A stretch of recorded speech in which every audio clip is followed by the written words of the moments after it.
YouTube, what's going on, and welcome back to another video. So today's video is going to be a bit of a change from the usual Warzone content you're used to seeing. Today's video is going to be a little OBS help for any new streamers up there or some people that want to start recording their content. This video is going to be for you. It's going to be 5 little tips and tricks that I recommend personally that you should do to your OBS, and it might help you save some FPS in Warzone or any other game that you stream. So without wasting any more time, let's get straight into the tips. So the first tip I'm going to say, if you've got an Nvidia 10 series, 20 series, or 30 series graphics card, then I'd recommend using the NVC Encoder.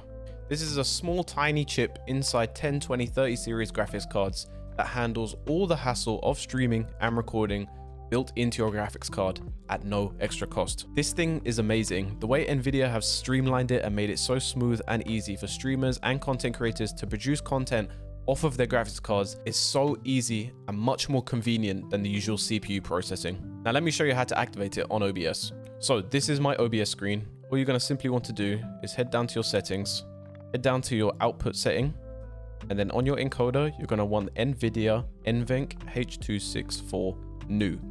Once you click that, then you'll be greeted with all of these underneath: rate control, bitrate, keyframe interval, and the rest. So your rate control, you want to set that to CBR, which is constant bitrate, and then you can set your bitrate for what you stream at on Twitch. So for me, it's 6,000 kilobytes per second. Your keyframe interval you can set to 2, and I stream on a 2080 Ti, so my preset is a max quality with a high profile, and that seems to handle it perfectly for Warzone. I get great FPS, and the stream looks great too. If you stream on a different graphics card, it may take a bit of testing just to kind of find out where you actually sit in terms of graphics card power and all of that. But try out those settings and hopefully you gain a few FPS on Warzone or any other game that you play. Okay, my tip number 2, this one is really quick and simple. And this is one that everyone should be doing, to be honest. If you're using a single PC setup, this one will save you frames. Like for real, it will 100% save you frames. So this tip is disabling your OBS Preview. This is an essential setting that once you hit that go live button, you'll be saving frames as your PC won't need to render a small window previewing your stream where you've got your graphics on,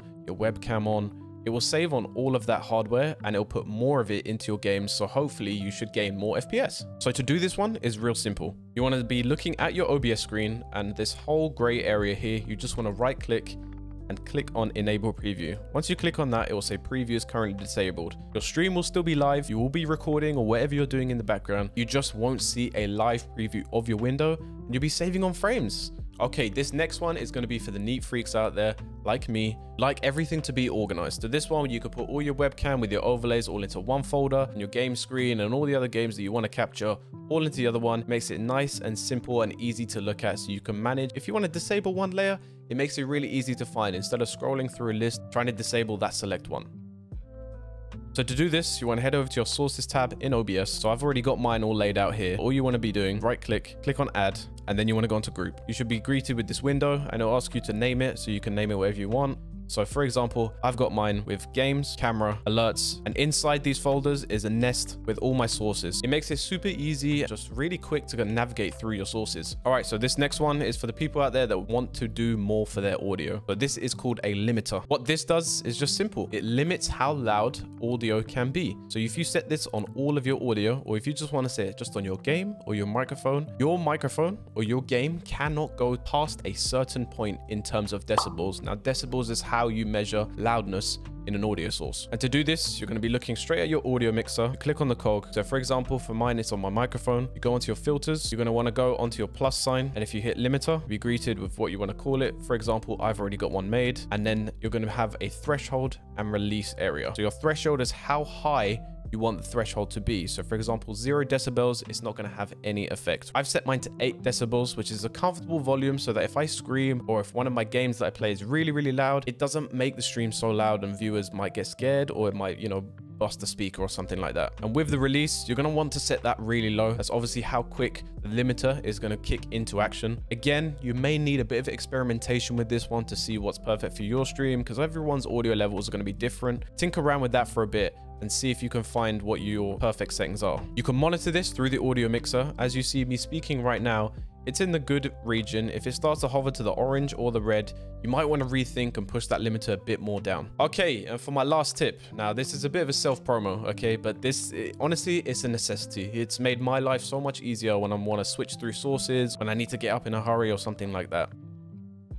Now, using a simple macro program on Windows, which is available for free, you can kind of make your own stream deck using just a USB numpad, which you can buy from eBay for about £3, like I did. This makes life so much easier. For example, if you're in your game screen and then you want to change games, or you just want to chat to your viewers for a bit, at the press of a button, you can switch to your just chatting screen. You don't need to go through any menus. You don't need to alt tab out of your game.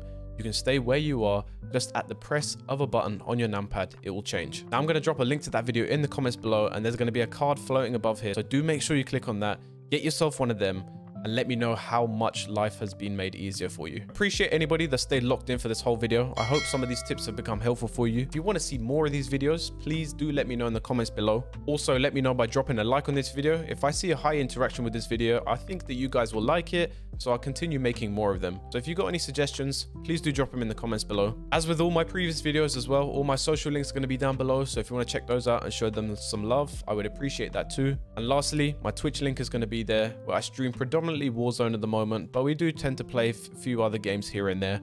So if you want to check that also, please do check it out. The link is going to be below in the description. But I do appreciate you taking your time to watch this video, and I hope to see you guys in the next one. All right, take care guys. Peace.